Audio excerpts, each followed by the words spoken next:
families of missing Sabongeros pressed charges against personalities tagged in the disappearance of their kin, led by gambling tycoon Atong Ang. Some of the complainants had filed cases before, but backed out for unknown reasons. Mobile journalist Kyla Macantan has this report. Around 30 families flanked by CIDG operatives went to the Department of Justice on Friday to file murder and serious illegal detention complaints. They sued personalities allegedly behind the disappearance of their keen Sabong agents and enthusiasts believed to have been killed and dumped into a lake. At the forefront of the charges are businessman Atong Ang and other bigwigs in the online cockfight industry.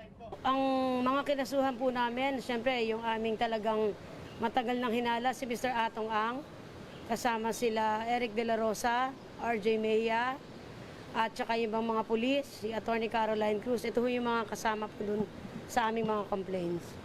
Ano po yung reklamong inihain po? Multiple murder po at saka serious illegal detention. Ang hiling namin sa kanila ay talagang masusing pag-aralan, investigahan para talagang magkaroon ng probable cause at para sa gayon magkaroon ng basis para ma-issue na po sila ng warrant of arrest sa lalong madaling panahon. Ruel Gomez, one of the complainants, turned emotional as they turned in the complaints. This is the second time he is filing charges for his missing son. The first complaint was submitted by his son's common-law wife, but she later on backed out of the case. Ruel's wife, Merlene, says this time they will see this case through to the end. Masakit sa isang magulang po yung talaga nangyari hanggang ngayon po. Hindi po, sa totoo lang po, hindi pa ako nakamove on. Kasi yung anak ko na hindi naman po sa bahay, bakit gano'n na po ang ginawa sa kanya? Kung yung sabi nila na ninyo, yun na po ba ang bayad, yung mas langit sila. Ganun na lang po ba ang ginawa ninyo? The Department of Justice believes Atong Ang's role in the disappearances is significant from the testimonies of self-proclaimed whistleblower Julie Dondon Patidongan. Siya ang main player dyan, siya ang amo ni Totoy or Dondon. Pera niya pinababayad para sa trabaho na ginagawa ng mga kontraktor na pulis. Meron namang witness who testifies to the fact that that person was involved in the commission of these crimes as the mastermind and as the head of a criminal organization. So basically we take it from that. Remulla also confirms Patidongan's brothers Elakim and Jose will also be charged. Mabigat ang mga paratang kasi mabigat ang kwento ng taong naroon sa paggaganap ng krimen. Ginaganap yung krimen sa harap niya.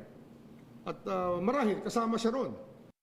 On the question of whether or not actress Gretchen Barreto will also face complaints, the Justice Secretary has this answer. Maybe if there's a Jane Doe, maybe she's the one. I don't know. Pero kasama yan sa pwede nating sabihin na persons of interest. However, Secretary Remulla still wants Ang and other respondents to be accorded due process, giving them every opportunity to answer the charges.